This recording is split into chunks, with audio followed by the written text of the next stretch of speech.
You ever had the cops called on you in your own driveway over something you didn't even do wrong? Because I sure have. And let me tell you, there's nothing quite like standing in front of your house with red and blue lights flickering off the hood of your truck, all because the self-appointed queen of the neighborhood, Delilah, the HOA president, just couldn't stand the sight of me or my F-350. She's yelling at the officers to arrest me, waving some paper and rattling off violations like she's reading from the Ten Commandments. He's got commercial trucks and says he's not in our HOA, she screams, looking like she's auditioning for Real Housewives of Nowhere, USA. Thing is, just an hour before, I told her, calm as could be, ma'am, I've never been in your HOA, never will be. She just laughed, stuck a $250 violation on my mailbox for the third time, and stormed off to her golf cart, dialing 911 like she was calling the National Guard. What she didn't know, while she was busy recruiting her backup, I've been quietly digging into property records for months. And what I found, well, let's just say it was enough to flip her perfect little kingdom upside down. The cops checked my paperwork, tipped their hats, and left without another word. Delilah was left standing there in her Lily Pulitzer dress, fuming. But trust me, that was just the first round. By the time I was finished, she wouldn't be my HOA president anymore. She'd be my tenant. Drop your own HOA horror story down below. Seriously, I want to hear the worst of the worst. And by the way, let me know where you're watching from, because sometimes I wonder if this insanity is just a Tennessee thing or if it happens everywhere. See, 6 months ago, if you told me the worst thing that could happen was my wife leaving and taking half of everything I had, I'd have believed you. But I was wrong. The real nightmare? Inheriting land next to an HOA president who thinks she's running her own private country. Name's Garrett McKenzie. I'm 45, and after my ex cleaned me out in Atlanta, I wound up driving a loaded-down F-350 north toward my grandfather's old farmhouse in Millbrook, Tennessee. The place hadn't been lived in for 5 years. White paint peeling, porch sagging, barns stinking of old oil and hay. But it sat on 2.5 acres my family's owned since 1923. After 3 months crashing on a buddy's couch, it looked like paradise to me. What I didn't count on was the suburban invasion. While I was gone, somebody built Willowbrook Estates right up to my property line, 200 identical McMansions with names like the Wellington and the Cambridge. Every yard looked like a putting green, and every driveway sparkled. Next to them, my place looked like a living history exhibit for real life in the 1920s. First morning, I'm unloading my tools when I hear high heels crunching gravel. Here comes this woman, blonde, early 50s, hair sprayed in next week, perfume strong enough to fumigate a barn. She walks up, all smiles, clutching a thick welcome packet like she's about to serve me with a summons. "Welcome to Willowbrook," she chirps, handing me a brick of paperwork. "I'm Delilah Thornfield, your HOA president." I look down at this stack, 50 pages easy, printed on thicker stock than my old tool catalogs. "That's real nice of you," I say, but there's been a misunderstanding. This place isn't part of any HOA. Her smile twitches, like she just bit into a lemon. "Oh, but everyone around here maintains community standards. Property values, you understand." I glance around at all her perfectly trimmed lawns, then back at my granddad's sagging porch. "Ma'am, this land was here before your development was a twinkle in anybody's eye. McKenzie family's been here since before your grandparents were born." Suddenly, the southern charm melts away, replaced by ice. "Mr. McKenzie," she snaps, "I don't think you grasp how things work here. This is a premier neighborhood. There are standards." She points at my truck, my barn, my dog Rusty. "All of this needs correction." I bite down, try not to laugh. "Correction how exactly?" She rattles off a list. "No commercial vehicles on property. Barn needs paint or demolition. Lawn needs professional care to match the aesthetic." She wrinkles her nose like my place just personally offended her great-grandparents. "And if I decide not to?" Her smile comes back, but now it's all teeth. "My husband serves on city council. We have relationships throughout the county. I'm sure we can motivate community cooperation." She turns, clicks back to her Mercedes SUV.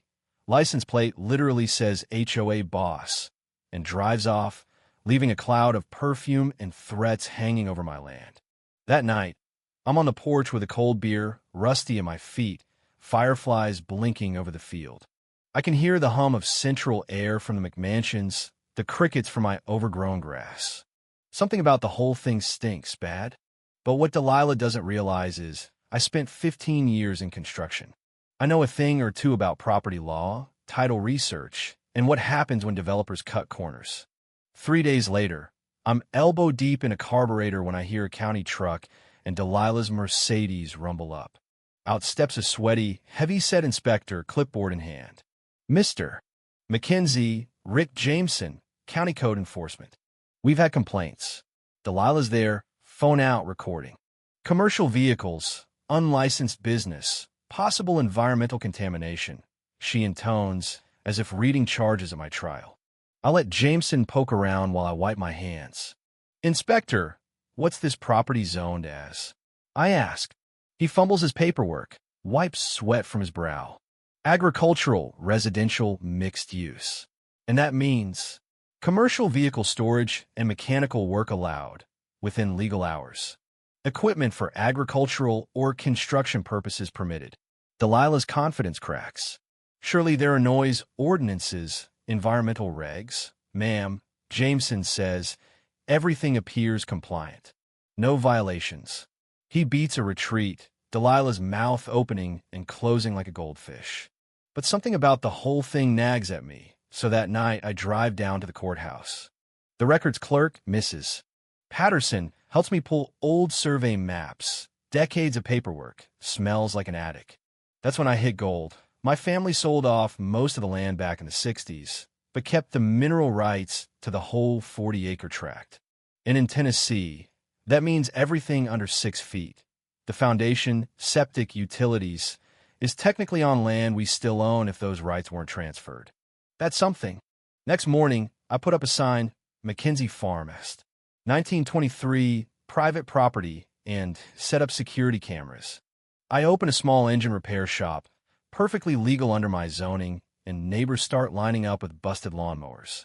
Sure enough, Delilah cruises by all afternoon, phone glued to her ear, probably calling every official in the state. But I'm calling a property attorney who specializes in mineral rights. Something tells me those dusty old maps are going to pay off. A week of peace, then Tuesday morning, Officer Martinez rolls up. Young guy, nice enough. Got a report of suspicious activity, he says, barely hiding his boredom. Possible drug manufacturing, chemical odors. I laugh. That's carb cleaner and WD-40, not meth. He checks around, shakes his head, apologizes for wasting my time. That afternoon, it's a call about Rusty being aggressive. Martinez shows up again, finds Rusty on his back getting belly rubs from the neighbor kid. Let me guess, I say. Same anonymous caller? Third call today, he grins. Same voice every time. By Thursday, it's noise complaints. Friday, it's truck traffic endangering pedestrians, even though the nearest sidewalk is half a mile away. Martinez just waves now. Delilah is weaponizing the police. After the 6th bogus call, Martinez pulls me aside, talking low. Off the record, document everything, calls, dates, what really happened. And if you can, get a lawyer. Lady's husband sits on city council. Word is she's got friends at the county. Some of us don't like being used as her harassment squad. That night, I start a log. Every call, every incident, every drive-by. Mrs. Finley down the road brings me cookies and some gossip. Turns out, I'm not the first target. She made the Johnsons tear up their tomato garden, cited Jake Morrison for his motorcycle, organized a petition to revoke his HOA privileges. Jake's a combat vet. Came home from Afghanistan to this nonsense. Delilah doesn't just hate rule breakers. She targets folks who don't fit her perfect image. The Johnsons are black. Jake's a young vet. Now me, the contractor with trucks. Next morning, Jake walks up my drive. Big guy, crew cut, steady eyes. Heard you've got the Delilah experience. He grins. She's been measuring your driveway. Says it might be on county land. Talking about forcing you to move your trucks. What she doesn't know is, I checked those records already. Turns out my property goes 3 feet further than anybody thought. 2 feet right under Delilah's precious roses. That evening, Jake and I sit on my porch, beers in hand, watching Delilah stalk her lawn. She's going to escalate, Jake says. I'm counting on it. 2 weeks later, I get served a fat envelope from her husband's law firm. Cease and desist, $50,000 lawsuit threat for damaging property values.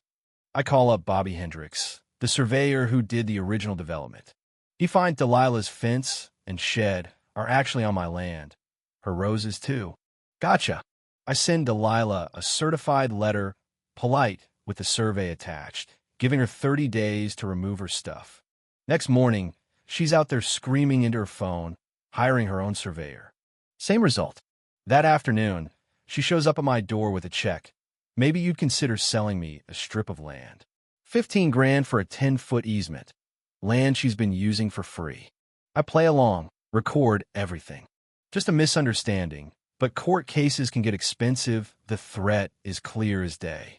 I call my attorney, Sarah Blackwood. She laughs. Congratulations, that's attempted extortion on tape. And the survey? That opens questions about the whole development. We start digging. Turns out the original developer skipped a lot of steps. Didn't acquire all the mineral rights, filed for bankruptcy, left a legal mess. Bradley Thornfield, Delilah's husband, fast-tracked their permits after receiving campaign donations. Suddenly, this isn't just a property dispute, it's a corruption case. Sarah files a quiet title action, notifying all 127 Willowbrook homeowners their property titles might be clouded. Panic hits, but misses. Finley and Jake start rallying neighbors. They're tired of Delilah's reign. I start fixing everyone's mowers for free. Hear more stories of harassment. Elderly folks, minorities, veterans. Turns out, Willowbrook's been living under a microscope for years. Sarah finds legal precedent. A family in East Tennessee once reclaimed subsurface rights for a whole subdivision because the developer skipped the mineral rights. We got a real shot. Then Delilah tries a media stunt, shows up at a community meeting with local news, claims I'm ruining property values, but misses. Finley stands up. This woman has harassed minorities and veterans for years. Jake calls out her fake statistics. I show the news cameras the official survey. Her fence, shed, roses are all on my land. The reporter catches Bradley on tape hinting at using his city council position to solve the dispute. It's a PR nightmare. Monday morning, 3 black SUVs roll up, full county inspection, environmental, fire marshal, health department. They're searching for violations, but my place is spotless. Sarah grins. Every formal complaint means we can subpoena the records, showing coordinated harassment. Finally, Bradley and Delilah show up in person, offer $50,000 to settle and drop the title claim. I tell them I'll take my chances with court, recording the whole conversation. Sarah files the lawsuit. The next HOA meeting is standing room only. Bradley tries to paint me as a troublemaker, but I pull out evidence. Permits fast-tracked after donations, environmental shortcuts, missing mineral rights. The crowd turns. County commissioner asks what I want. I propose we fix things together. 6 months later, the legal settlement funds a new community center. The HOA is dissolved, and a new board, run by actual neighbors like Mrs. Finley and Jake, takes over. We work out fairground leases so no one loses their home. The old patterns are broken. Gardens grow again. Motorcycle club meets in the open. Families talk to each other for the first time in years. I use the legal settlement to start the McKenzie Property Rights Foundation, helping other families fight back against shady developers. Even Emma, the librarian who helped me dig up the old deeds, sticks around. We spend quiet evenings on the porch, Rusty snoring at our feet. Delilah moved to Florida, working as a real estate agent, helping people avoid exactly the kind of mess she helped create. People can change. Communities can heal. And sometimes, standing up to the neighborhood bully doesn't just get you justice. It builds something better in its place. So here's my question.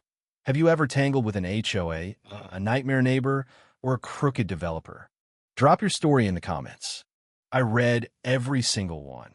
And you never know who might need a little hope or a little push to stand up for what's right. If this story hit home, Hit that subscribe button for more David versus Goliath tales and join the fight for real justice, one community at a time.